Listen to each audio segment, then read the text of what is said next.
കാസർഗോഡിന്റെ എല്ലാ പ്രേക്ഷകർക്കും മെഡി ട്രാക്കിന്റെ മറ്റൊരു എപ്പിസോഡിലേക്ക് സ്വാഗതം. ഇന്ന് ഈ എപ്പിസോഡിൽ സംസാരിക്കുന്ന വിഷയം മുഴകളും വന്ധ്യതകളുമാണ്. ഈ വിഷയത്തെക്കുറിച്ച് പ്രേക്ഷകരോട് സംസാരിക്കുന്നത് കാഞ്ഞങ്ങാട് സൺറൈസ് ഹോസ്പിറ്റലിലെ senior gynaecologist doctor Raghavendra Prasad ആണ്. Doctor, welcome. നമസ്കാരം. ഡോക്ടർ, നമ്മുടെ ഇൻട്രോയിൽ സൂചിപ്പിച്ചതുപോലെ മുഴകൾ അതിൻ്റെ ഒരു കാരണം അല്ലെങ്കിൽ മുഴകൾ വന്ധ്യതയ്ക്ക് ഒരു കാരണമാകുന്നുണ്ട് എന്നത് സാധാരണ നമ്മൾ ഈ മുഴ എന്നതൊരു സാധാരണ വാക്കാണ്. മുഴകൾ ശരീരത്തിന് ഏതൊക്കെ രീതിയിലാണ് ദോഷകരമായി ബാധിക്കുന്നത്, അല്ലെങ്കിൽ മുഴകൾ നമുക്ക് മനുഷ്യ ശരീരത്തിന് ഏതൊക്കെ തരത്തിലുള്ള പ്രശ്നങ്ങളാണ് ഉണ്ടാകുന്നത്? ബേസിക്കലി മുഴകൾ എന്ന് പറയുമ്പോൾ ഇത് ഗർഭത്തിന്റെ അകത്തോ അല്ല ഗർഭത്തിന്റെ പുറത്തോ ഉള്ള മുഴകളായിരിക്കാം. വന്ധ്യതയ്ക്ക് ഒരു കാരണമായി വരുമ്പോൾ മുഴകൾ സാധാരണ രീതിയിൽ ഗർഭാശയത്തിന്റെ അകത്ത് ഉള്ള മുഴകളാണ് കൂടുതലായിട്ടും പ്രശ്നങ്ങൾ ഉണ്ടാക്കുന്നത്. അപ്പോൾ മുഴകൾ ഒരു വന്ധ്യതയ്ക്ക് ഒരു കാരണം മാത്രമല്ല, ബാക്കി പല രീതികളിലും ശരീരത്തിന് ബാധിക്കാൻ സാധ്യതയുണ്ട്. മാസക്കുളിയുടെ തകരാറുകൾ മുതൽ ബ്ലീഡിങ്ങിന്റെ പ്രശ്നങ്ങൾ മുതൽ വയറുവേദന വരെയുള്ള പ്രശ്നങ്ങൾ മുഴകൾ കൊണ്ട് വന്നേക്കാം. ബട്ട് പ്രത്യേകമായിട്ടും വന്ധ്യതയ്ക്ക് ചില മുഴകൾ കുട്ടികളാവാനൊരു തടസ്സം ഉണ്ടാക്കാനൊരു സാധ്യതയുണ്ട്. തീർച്ചയായിട്ടും ഡോക്ടർ ഇപ്പോൾ മുഴകൾ അത് വന്ധ്യതയ്ക്ക് ഒരു കാരണമാകാനുള്ളൊരു സാധ്യതയുണ്ട് എന്ന് ഒന്ന് ഹൈലൈറ്റ് ചെയ്ത് പറഞ്ഞിട്ടുണ്ട്. അതൊന്ന് പ്രേക്ഷകർക്ക് വേണ്ടി ഒന്ന് വിശദീകരിച്ച് പറയാമോ ഡോക്ടർ? സോ ബേസിക്കലി ഗർഭത്തിന്റെ അകത്തുള്ള മുഴകൾ, ഈ ഗർഭത്തിന്റെ അകത്തുള്ള മുഴകൾ ഒരു മെക്കാനിക്കൽ ഫാക്ടറായിട്ട് വന്നേക്കാം. ഗർഭത്തിന്റെ അകത്ത് മുഴകൾ ഉണ്ടായിക്കഴിഞ്ഞാൽ ഭ്രൂണത്തിന് നിക്ഷേപിക്കാനുള്ള ബുദ്ധിമുട്ടുകളും വന്നേക്കാം. അപ്പോൾ ഗർഭത്തിന്റെ അകത്ത് മുഴകളായിട്ട് നമ്മൾ കാണുന്നുണ്ടെങ്കിൽ അത് നീക്കം ചെയ്തിട്ട് വേണം നമ്മൾ മുന്നോട്ടേക്ക് പോകാൻ വേണ്ടിയിട്ട്. ഡോക്ടർ, സാധാരണ ഏതെല്ലാം ടൈപ്പ് മുഴകളാണ് ഉണ്ടാകുന്നത്? മുഴകളിൽ നമുക്ക് യൂഷ്വലി നമ്മൾ പറയുമ്പോൾ 3 രീതിയിലെ മുഴകളാണ് നമ്മൾ പറയുന്നത്. ഒന്ന് സബ് മ്യൂക്കസ് ഫൈബ്രോയിഡ് എന്ന് പറയും. ഈ സബ് മ്യൂക്കോസ് ഫൈബ്രോയിഡ് എന്ന് പറഞ്ഞു കഴിഞ്ഞാൽ ഗർഭപാത്രത്തിന്റെ ഉൾഭാഗത്തിൽ അല്ല മാസക്കുളി വരുന്ന ആ ഒരു പാസേജ് എന്ന് പറയാം, ഗർഭപാത്രത്തിന്റെ അകത്ത്, അവിടെയാണ് ഈ സബ് മ്യൂക്കസ് ഫൈബ്രോയിഡ് എന്ന് വരുന്നത്. ഈ തരം മുഴകളാണ് വന്ധ്യതയ്ക്ക് ഒരു കാരണമായി വരുന്നത്. അപ്പോൾ സബ് മ്യൂക്കസ് ഫൈബ്രോയിഡ് എന്ന് പറഞ്ഞു കഴിഞ്ഞാൽ അതൊരു എക്സ്ട്രാ ഫിറ്റിംഗ് എന്ന് പറയാം, ഗർഭപാത്രത്തിന്റെ അകത്ത് തള്ളി നിൽക്കുന്ന മുഴകളാണ്. അപ്പൊ ഈ മുഴകൾ ഉണ്ടെങ്കിൽ, നിങ്ങൾ കുട്ടികളാവാൻ വേണ്ടി ശ്രമിക്കുന്ന ഒരാളാണെങ്കിൽ ഈ മുഴ അവിടുന്ന് മാറ്റിയിരിക്കണം. ഈ സബ് മ്യൂക്കസ് ഫൈബ്രോയിഡ് എന്ന് പറയുമ്പോൾ പ്രത്യേകിച്ച് നമുക്ക് സ്കാനിങ്ങിലൂടെ മാത്രമേ മനസ്സിലാക്കാൻ പറ്റുള്ളൂ. ചിലവർക്ക് ഈ മുഴകൾ ഉണ്ടാവുമ്പോൾ മാസക്കുളിയുടെ അല്ലാതെ തന്നെ ബാക്കി സമയത്ത് ഇടയ്ക്കിടയ്ക്ക് സ്പോട്ടിംഗ് എന്ന് പറയും, ഇന്റർമെൻസ്ട്രൽ സ്പോട്ടിംഗ് എന്ന് പറയും, ഇടയ്ക്കിടയ്ക്ക് കുറച്ച് ബ്ലീഡിംഗ് ആയിട്ട് പോയിക്കൊണ്ടിരിക്കും. അപ്പോൾ ഇങ്ങനെ ഒരു ബ്ലീഡിങ്ങിന്റെ പ്രശ്നം ഉണ്ടെങ്കിൽ നമ്മൾ സബ് മ്യൂക്കസ് ഫൈബ്രോയിഡ് ആണെന്നത് കരുതിയെടുക്കണം. സ്കാനിങ്ങിലൂടെ കൺഫേം ചെയ്ത് കഴിഞ്ഞാൽ വന്ധ്യതാ നിവാരണ ചികിത്സ എടുക്കുന്നതിന് മുന്നേ ഈ മുഴകൾ അവിടുന്ന് മാറ്റിയെടുക്കണം. രണ്ടാമത്തെ പോസിബിലിറ്റിയാണ് ഇൻട്രാമ്യൂറൽ ഫൈബ്രോയിഡ് എന്ന് പറയും. എന്നാൽ ഗർഭപാത്രത്തിന്റെ മസിൽ മാസിന്റെ അകത്ത് വരുന്ന മുഴകൾ. ഇത് 2 രീതിയിൽ വരാം. ഒന്ന് മസിൽ മാസിന്റെ അകത്ത് വരാം, ഒന്ന് മസിൽ മാസിൽ നിന്ന് ഗർഭപാത്രത്തിന്റെ ഉള്ളിലേക്ക് തള്ളി നിൽക്കുന്ന മുഴകളുമായി വരാം. മസിൽ മാസിൽ നിന്ന് ഗർഭപാത്രത്തിന്റെ ഉൾഭാഗത്തേക്ക് തള്ളി നിൽക്കുന്ന മുഴകളാണെങ്കിൽ വീണ്ടും അത് നമ്മൾ നീക്കം ചെയ്യേണ്ടി വരും. സപ്പോസ് ഒരു മുഴയുടെ സൈസ് ചെറിയ മുഴകളാണ്, 2.5 സെന്റിമീറ്റർ 3 സെന്റിമീറ്ററിന്റെ മുഴകളാണ്, ഇൻട്രാമസ്കുലാർ അല്ല മസിൽ മാസിന്റെ ഉള്ളിൽ മയോമെട്രത്തിന്റെ ഉള്ളിലുള്ള മുഴകളാണെങ്കിൽ ഇതിന് നമ്മൾ പ്രത്യേകിച്ച് ഒന്നും ചെയ്യേണ്ട ആവശ്യമില്ല. ബട്ട് സപ്പോസ് മുഴയുടെ സൈസ് വളരെ വലിയ മുഴകളാണ്, 5 സെന്റിമീറ്റർ 8 സെന്റിമീറ്റർ 10 സെന്റിമീറ്ററിലെ മുഴകളാണെങ്കിൽ, അതും ഇൻട്രാമസ്കുലാർ അല്ല ഇൻട്രാമ്യൂറൽ ഫൈബ്രോയിഡുകൾ ആണെങ്കിൽ ഇത് നമ്മൾ ഒന്നും ചെയ്യേണ്ട ആവശ്യമില്ല. നമ്മൾ ഇത് നമ്മൾ സർജറി ചെയ്ത് നീക്കം ചെയ്യേണ്ടതാണ്. വലിയ മുഴകളാണെങ്കിൽ നീക്കം ചെയ്യണം, ചെറിയ മുഴകളാണെങ്കിൽ നമുക്ക് അവിടെ തന്നെ വിടാൻ പറ്റുന്നതാണ്. പിന്നെ വരുന്ന കാറ്റഗറിയാണ് സബ് സീറസ് ഫൈബ്രോയിഡ് എന്ന് പറയും. സബ് സീറസ് എന്ന് പറഞ്ഞാൽ ഗർഭപാത്രത്തിന്റെ പുറത്ത് വളർന്നു വരുന്ന മുഴകൾ. ഗർഭപാത്രത്തിന്റെ പുറത്ത് വളർന്നു വരുന്ന മുഴകളാകുമ്പോൾ ഏത് സൈസിലെ മുഴ ആണെങ്കിൽ പോലും ഇത് ഏത് രീതിയിലും ഉപദ്രവം ഉണ്ടാക്കില്ല, കണ്ടുപിടിക്കാനും പറ്റില്ല. യൂഷ്വലി സബ് സീറസ് ഫൈബ്രോയിഡുകൾ വരുമ്പോൾ കോമൺ ആയിട്ട് വരുന്നത് പ്രഷർ എഫക്ട്സ് ആയിരിക്കും.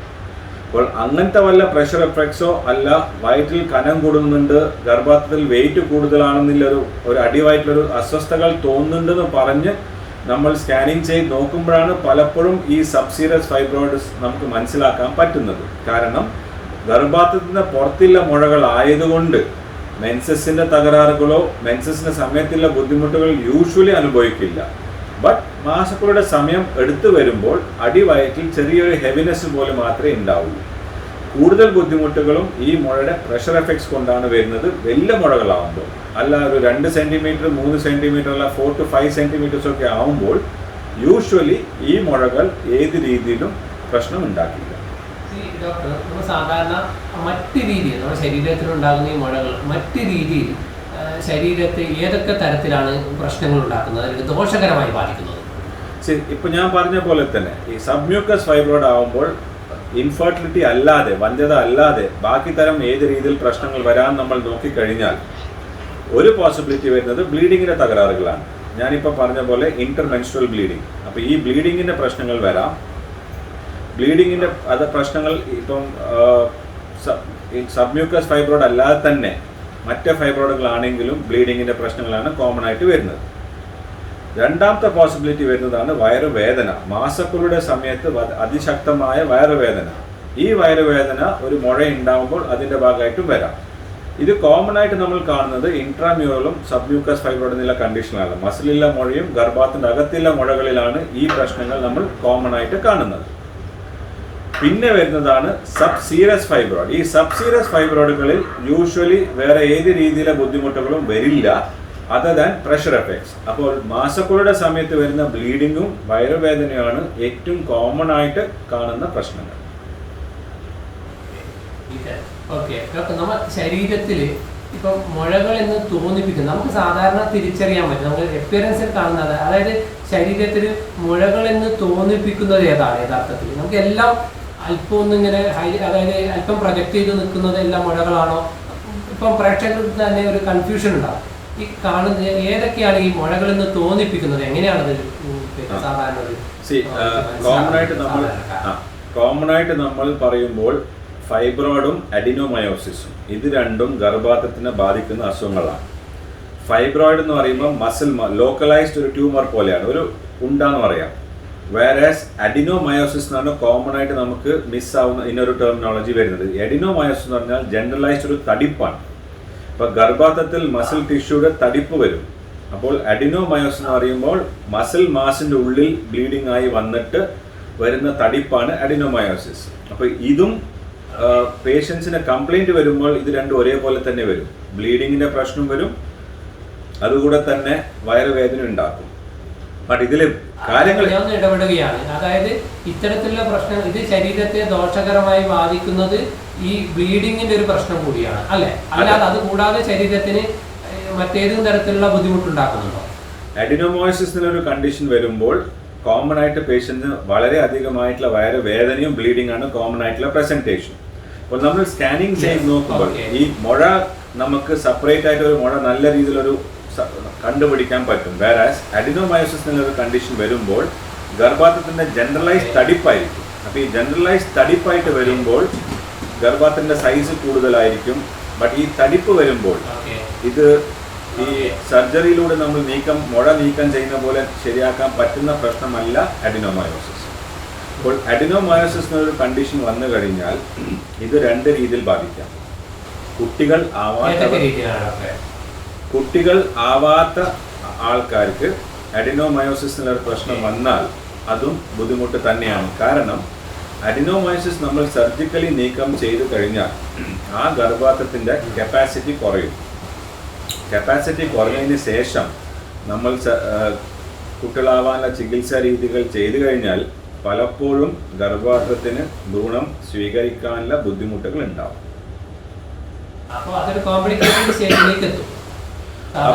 അപ്പോൾ സാധാരണ രീതിയിൽ കുട്ടികളാവാനുള്ള ബുദ്ധിമുട്ടുകൾ ഇല്ല ആൾക്കാരിൽ ഈ തടിപ്പുകൾ നമ്മൾ കണ്ടു കഴിഞ്ഞാൽ സർജറി ഒരു ലാസ്റ്റ് റിസോർട്ടായിട്ടാണ് നമ്മൾ പറയുന്നത്.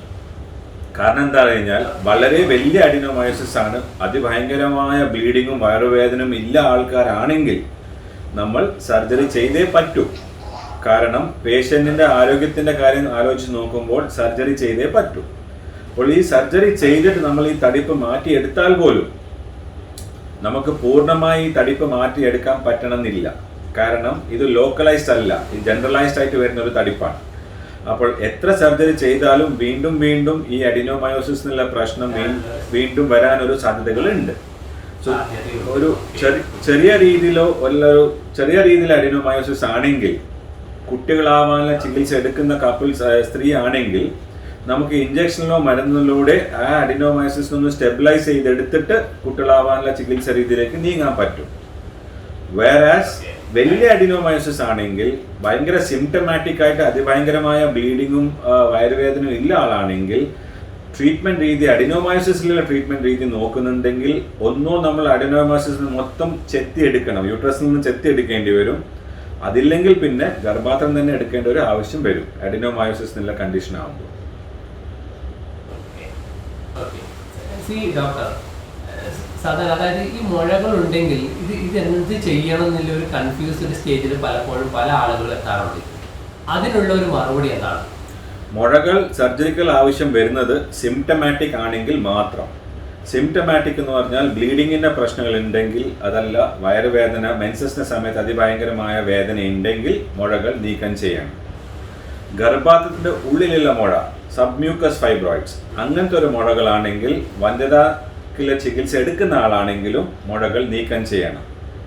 ചെറിയ മുഴകൾ, ഗർഭാശയത്തിന്റെ മസ്കുലാർ മാസിലുള്ള ചെറിയ മുഴകൾ, ഗർഭാശയത്തിന്റെ പുറത്തുള്ള ചെറിയ മുഴകൾ, ഗർഭാശയത്തിന്റെ ഉൾഭാഗത്തേക്ക് തള്ളി നിൽക്കാത്ത മുഴകൾ, ബ്ലീഡിങ്ങോ മെൻസസിന്റെ തകരാറുകൾ ഇല്ലാത്ത ആൾക്കാർക്ക്, വയറുവേദന ഇല്ലാത്ത ആൾക്കാർക്ക്, കുട്ടികൾ പൂർത്തിയായ ആൾക്കാർക്ക് സർജറി നിർബന്ധമല്ല.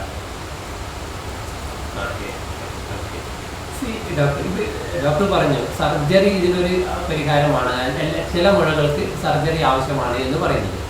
അങ്ങനെയാണെങ്കിൽ സർജറിക്ക് ശേഷം വീണ്ടും ഈ മുഴകളുടെ സാന്നിധ്യം ശരീരത്തിൽ ഉണ്ടാകാനുള്ള സാധ്യതയുണ്ട്. മുഴകൾ വന്നു കഴിഞ്ഞാൽ അത് വീണ്ടും വീണ്ടും വരാനുള്ള സാധ്യതകളുണ്ട്. മാത്രം ഇറ്റ് ഡിപ്പെൻഡ്സ് എവിടെയാണ് മുഴ, എത്ര മുഴകളാണ്, ഏത് ടൈപ്പ് മുഴകളാണ്, ഇതിൻ്റെ മുകളിലാണ് എല്ലാ ഉത്തരങ്ങളും വരുന്നത്. പലപ്പോഴും ചില ആൾക്കാർക്ക് സ്കാനിങ് ചെയ്ത് നോക്കുമ്പോൾ ഞാൻ പറഞ്ഞിട്ടുണ്ടായിരുന്നു, സബ് മ്യൂക്കസ് ഫൈബ്രോയിഡ് എന്ന് പറയും. ഗർഭാശയത്തിന്റെ ഉൾഭാഗത്തിൽ മാത്രമേ മുഴകൾ കാണുന്നുള്ളൂ, ചുറ്റുപാടിൽ വേറെ എവിടെയും മുഴകളില്ല. ഇങ്ങനത്തെ ആൾക്കാർക്ക് നമ്മൾ സർജറി ചെയ്ത് കഴിഞ്ഞാൽ വീണ്ടും മുഴ വരാനുള്ള സാധ്യതകൾ കുറവാണ്. ചില കാറ്റഗറി ആൾക്കാരിൽ ഇപ്പോൾ ഇൻട്രാമസ്കുലർ ആണെങ്കിലും ഗർഭാശയത്തിന്റെ പുറത്താണെങ്കിലും ഒരു മുഴ മാത്രമേ ഉണ്ടാവുള്ളൂ. ആ ഒരു മുഴ മാത്രമില്ല ആൾക്കാരാവുമ്പോൾ അത് സർജറി ചെയ്ത് കഴിഞ്ഞാലും വീണ്ടും വീണ്ടും മുഴകൾ വരാനുള്ള പോസിബിലിറ്റീസ് കുറവാണ്. ബട്ട് ഒരു കാറ്റഗറി ആൾക്കാരിൽ 5, 6, 7 ഒന്നിലധികം മുഴകൾ ഉണ്ടാവും. ഈ ഒന്നിലധികം മുഴകളില്ല ആൾക്കാർക്ക് നമ്മൾ മുഴകൾ നീക്കം ചെയ്ത് കഴിഞ്ഞാലും വീണ്ടും വീണ്ടും മുഴകൾ വരാൻ സാധ്യതയുണ്ട്. അത് depends on the age group also. അങ്ങനെ ഒരു ആ സിറ്റുവേഷൻ എങ്ങനെയാണ് ഡോക്ടർ, അതിന്റെ ഫോളോ അപ്പ് എങ്ങനെയായിരിക്കും? അതേക്കുള്ള സിറ്റുവേഷൻസ് എങ്ങനെയാണ് അത്? ഇത് depends on the age group also. Suppose it's യംഗർ age group, ചെറിയ പ്രായത്തിലുള്ള പെൺകുട്ടികളാണെങ്കിൽ, ഈ മൾട്ടിപ്പിൾ ഫൈബ്രോയിഡ്സ് ഉള്ള ആൾക്കാരാണെങ്കിൽ നമ്മൾ സർജറി ചെയ്ത് കഴിഞ്ഞാൽ ഇത് വീണ്ടും വീണ്ടും വരാൻ സാധ്യതയുണ്ട്. സപ്പോസ് എൽഡർ ഏജ് ഗ്രൂപ്പ് 45, 46, 47 വയസ്സാവുന്ന സ്ത്രീകളാണെങ്കിൽ, മാസക്കുളി നിൽക്കാനുള്ള സ്റ്റേജിലേക്ക് പോയിക്കൊണ്ടുള്ള സ്ത്രീകളാണെങ്കിൽ, നമ്മളിപ്പോൾ മൾട്ടിപ്പിൾ ഫൈബ്രോയിഡ്സ് ആണെങ്കിലോ ഒരു സിംഗിൾ ഫൈബ്രോയിഡ് ആണെങ്കിൽ പോലും സർജറി ചെയ്ത് കഴിഞ്ഞാൽ ആ ഏജ് ഗ്രൂപ്പിൽ വീണ്ടും റിക്കറൻസ് വരാനുള്ള പോസിബിലിറ്റീസ് കുറവാണ്. സാർ ഒരു ഏജ് ഗ്രൂപ്പിനെ കുറിച്ച് പറഞ്ഞില്ലേ, നമ്മൾ ഏത് ഏജ് ഗ്രൂപ്പിൽ ഇങ്ങനെ കോൺഷ്യസ് ആവണം, അല്ലെങ്കിൽ ഈ തരത്തിലുള്ള ഒരു മുഴകളുടെ സാന്നിധ്യം വരാനുള്ള പോസിബിലിറ്റീസ് ഏത് ഏജ് ഗ്രൂപ്പിലാണ് ഡോക്ടറുടെ എക്സ്പീരിയൻസിൽ കണ്ടെത്തിയിട്ടുള്ളത്? ഏജ് ഗ്രൂപ്പ് എന്ന് പറയുമ്പോൾ നമുക്ക് റിപ്രൊഡക്റ്റീവ് ഏജ് ഗ്രൂപ്പിൽ ആർക്ക് വേണമെങ്കിലും ഫൈബ്രോയിഡ്സ് വരാം. 18 വയസ്സ് മുതൽ 45 വയസ്സ് വരെയില്ല ഏത് സ്ത്രീകൾക്കും നമ്മൾ പരിശോധിച്ച് നോക്കുമ്പോൾ മുഴ വരാം. അത് കോമൺ എന്ന് നമ്മൾ പറയുന്നത്, നമ്മളിപ്പം വന്ധ്യതാ നിവാരണ ചികിത്സയ്ക്ക് ആയിട്ട് നമ്മൾ കൂടുതലായിട്ട് സ്കാനിങ് ചെയ്ത് പരിശോധിച്ച് നോക്കുമ്പോൾ നമുക്ക് കണ്ടെത്തുന്ന കാര്യങ്ങളാണ് ഈ മുഴകൾ. അതല്ലാതെ തന്നെ ഈ ഒരു കുട്ടികൾ ഫാമിലി കംപ്ലീറ്റ് ആയ ആൾക്കാർ കൂടുതലായിട്ട് നമ്മുടെ ടോപ്പിലേക്ക് വരുന്നത് ഞാൻ ഈ പറഞ്ഞ കംപ്ലയിൻസ് തന്നെയാണ്. വയറുവേദന, അതല്ല അതിൻ്റെ കൂടെ തന്നെ ബ്ലീഡിങ്ങിൻ്റെ പ്രശ്നങ്ങൾ കൂടുതലാണെന്ന് പറയുമ്പോൾ നമ്മൾ സ്കാനിങ് ചെയ്യുമ്പോഴാണ് ഈ മുഴകളെ കണ്ടെത്തുന്നത്. ഡോക്ടറുടെ എക്സ്പീരിയൻസിൽ റീസെന്റ് സ്റ്റഡി എടുത്തു കഴിഞ്ഞാൽ ഈ മുഴകൾ വന്ധ്യതയ്ക്കൊരു കാരണമാകുന്ന രീതിയുണ്ടല്ലോ ഇപ്പോഴത്തെ പുതിയ, അത് എത്ര പെർസെന്റേജ് ആണ് ഡോക്ടറെ അത് വരുന്നത് ഒരു പ്രോമിനന്റ് ഫാക്ടറായിട്ട് വന്ധ്യതയ്ക്ക് കാരണമാകുന്നത്? ബേസിക്കലി മുഴകൾ വന്ധ്യതയ്ക്ക് കാരണമാകില്ല. ഏത് ടൈപ്പ് മുഴകളാണ് വന്ധ്യതയ്ക്ക് കാരണങ്ങളാകുന്നതെന്ന് പറഞ്ഞു കഴിഞ്ഞാൽ ഞാനിപ്പം മുമ്പ് പറഞ്ഞ പോലെ തന്നെ സബ്മ്യൂക്കസ് ഫൈബ്രോയിഡും ഇൻട്രാമ്യൂറൽ ഫൈബ്രോയിഡ്സ്, ക്യാവിറ്റിനെ പുഷ് ചെയ്യുന്ന ഫൈബ്രോയിഡ്സ് മീൻസ് ഗർഭാത്തിന്റെ ഉൾഭാഗത്തേക്ക് തള്ളി നിൽക്കുന്ന മുഴകൾ, ഈ 2 കാറ്റഗറിയിലെ മുഴകൾ മാത്രമാണ് വന്ധ്യതയ്ക്ക് ഒരു കാരണമായി വരുന്നത്. അപ്പോൾ നമ്മൾ അപ്പോൾ ചികിത്സാ രീതിയിൽ തേടി വരുന്ന സ്ത്രീകളിൽ നമ്മൾ സ്കാനിങ് ചെയ്ത് നോക്കുമ്പോൾ ഈ രീതിയിലെ മുഴകൾ കാണുന്നുണ്ടെങ്കിൽ ഇത് നീക്കം ചെയ്ത് തന്നെ വേണം മുന്നോട്ടേക്ക് പോകാൻ വേണ്ടിയിട്ട്. ഇനി ഗർഭാത്രത്തേക്കുള്ള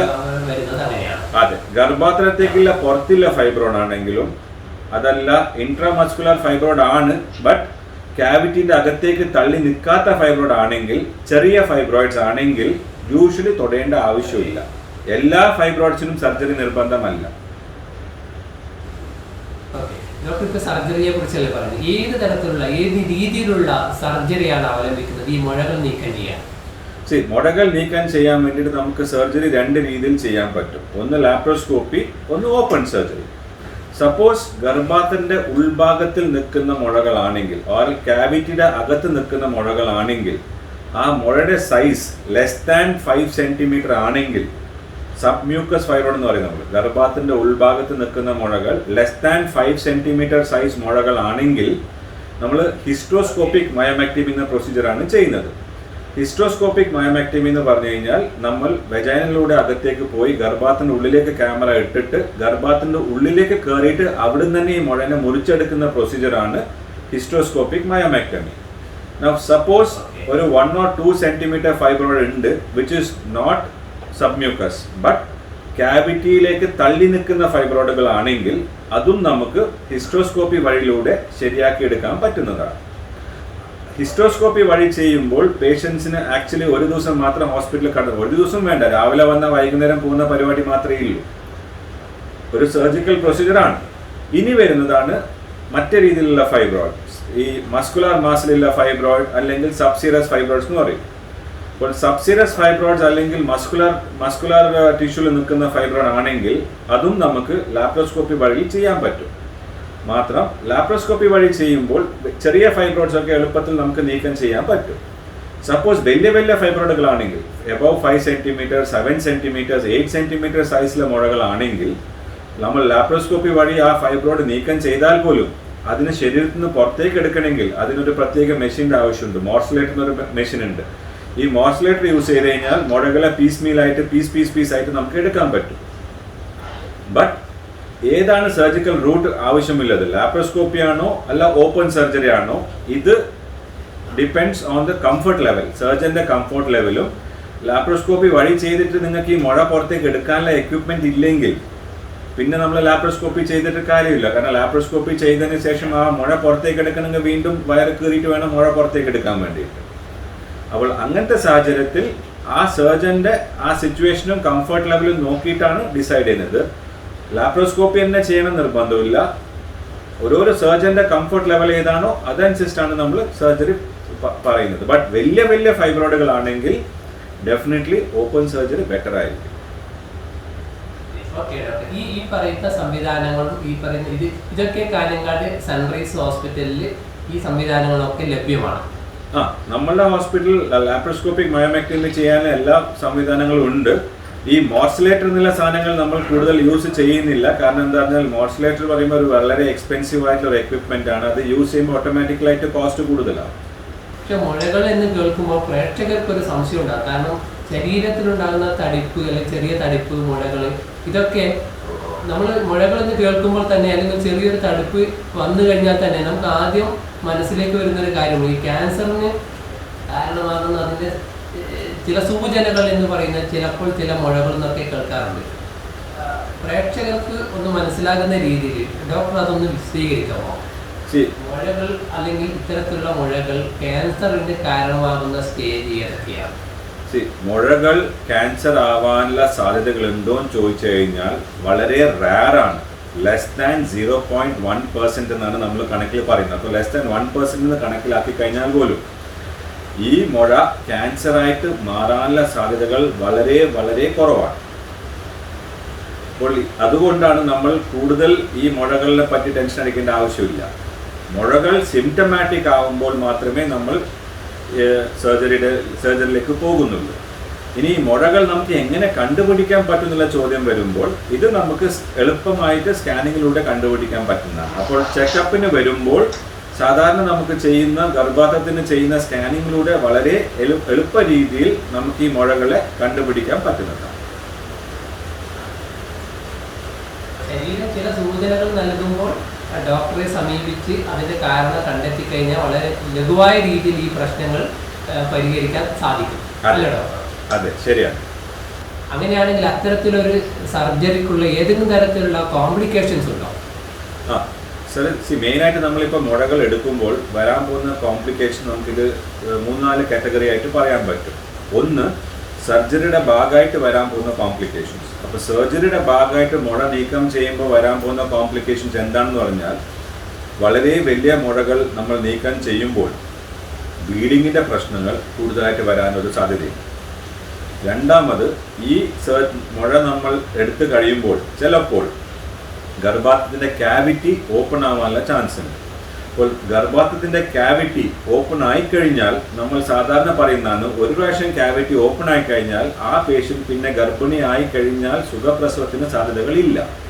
ക്യാവിറ്റി ഓപ്പൺ ആയിക്കഴിഞ്ഞാൽ നമ്മൾ എപ്പോഴും അവർ സിസേറിയൻ തന്നെ ചെയ്യണം നിർബന്ധം നമ്മൾ പറയുകയാണ്. കാരണം ക്യാവിറ്റി ഓപ്പൺ ആയിക്കഴിഞ്ഞാൽ ഭാവിയിൽ നോർമൽ ഡെലിവറിക്ക് നമുക്കൊരു ചാൻസ് കൊടുക്കാൻ പറ്റില്ല.